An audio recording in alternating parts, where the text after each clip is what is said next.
Hey guys, we're gonna do our homework. Okay, so this says the quadratic formula day 2. This is really day 1. We've never done this before. But what we have done before is solving for x. And this is, I wouldn't call it a shortcut, but it's a last resort. Some students like to do it this way. And this is the only way because it's a formula that always works. You don't have to kind of think of a mystery number. So what do I mean by that? Well, question number 1, we could try to think of a mystery number that adds or subtracts to get this number and multiplies to get a times c, those two multiplied. So hold on, I like to use green for this. Changed my mind, sorry about that. Yellow for my constant.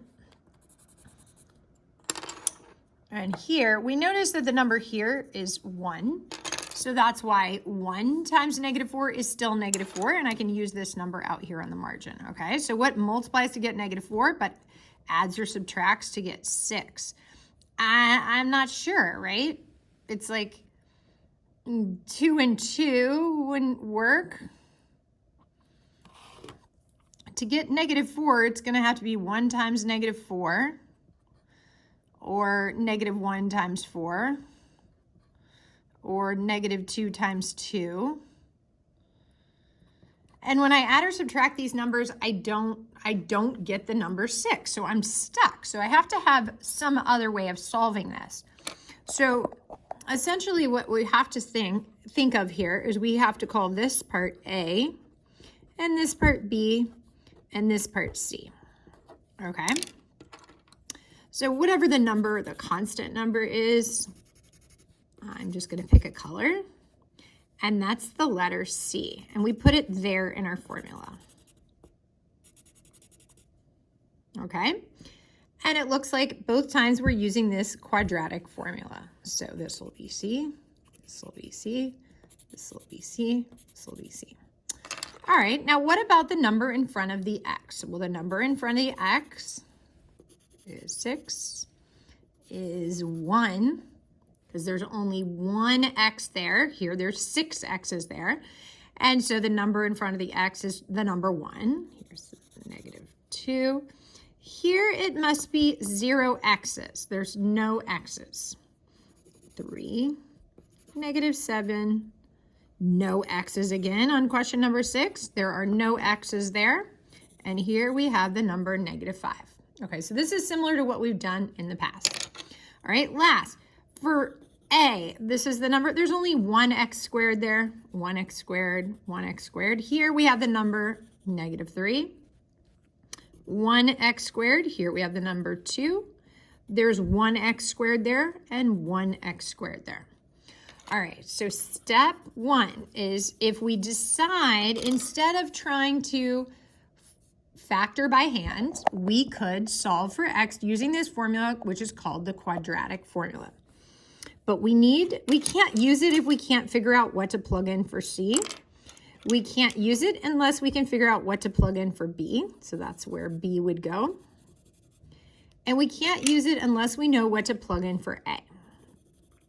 Okay, so now that we know what to plug in for A, that's what we would put there. So let's work on the first one. Here we have A is 1, B is 6, C is -4. So we plug this in. X is equal to -b. Well, if B is 6, we'd write -6 plus or minus the square root of 6 squared minus 4 times A, which is 1, times C, which is -4, all over the quantity 2 times A. 2 times A, which is 1. So what have I done here?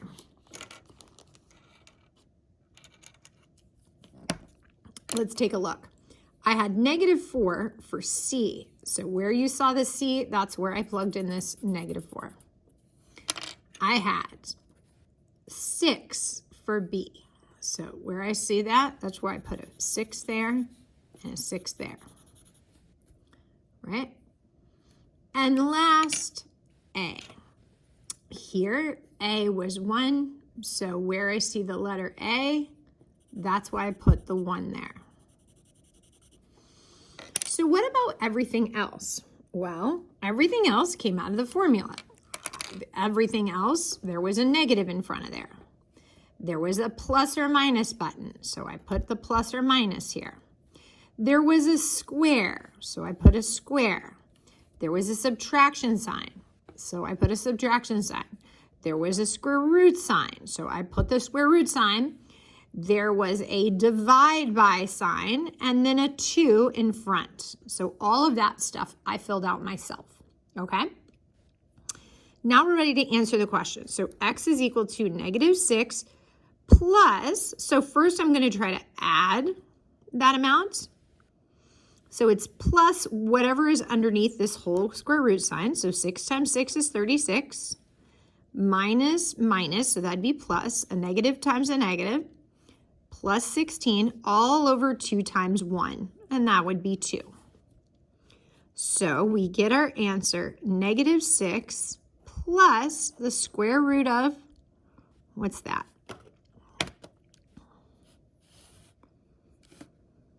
36 plus 16.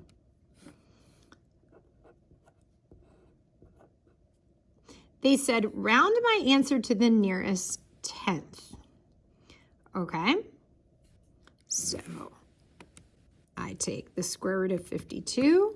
That's this decimal, 7 something.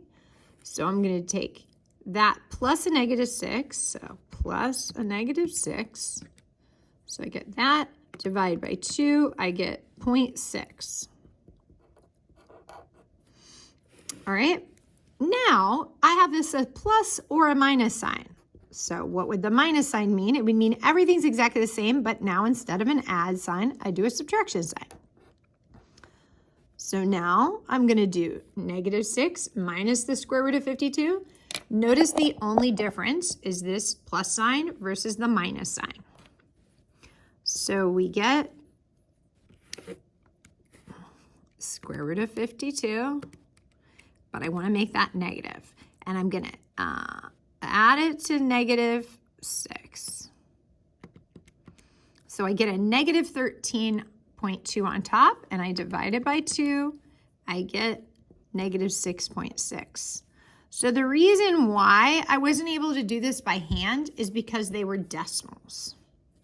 Cool. Okay, so the first one is done. Now we can keep going with the next ones here. Okay, so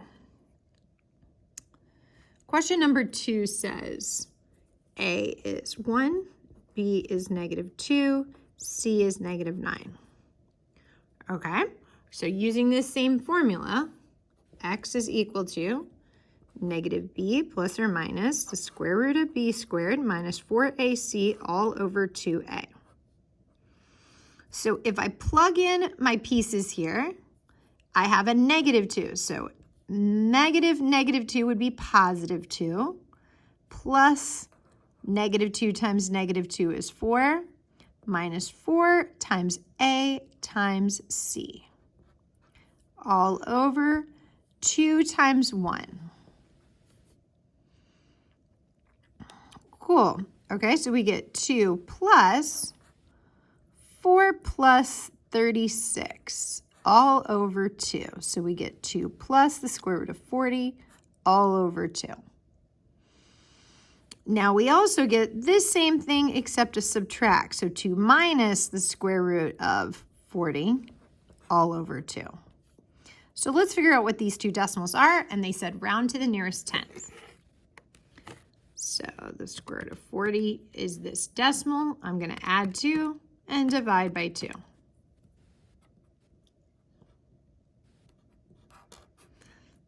Now I have 2 minus the square root of 40. So I get -4/3, and then I divide by 2. I get -2.2. Cool. All right. Question number 3.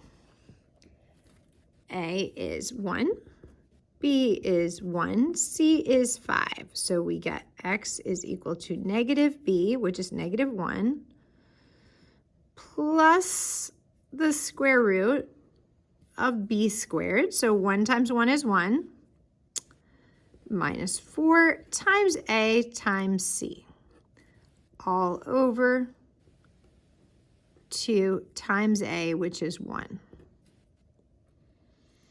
All right, so we're a little light on space here. We're running out of space. So I'm going to copy this down. So this is number 3. Number 3 continued. I get x is equal to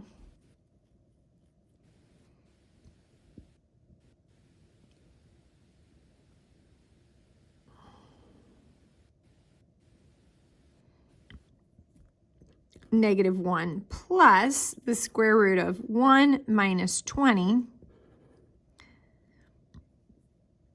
divided by 2. And I also get x equal to negative 1 minus the square root of 1 minus 20 all over 2. So that's what this symbol means, plus or minus.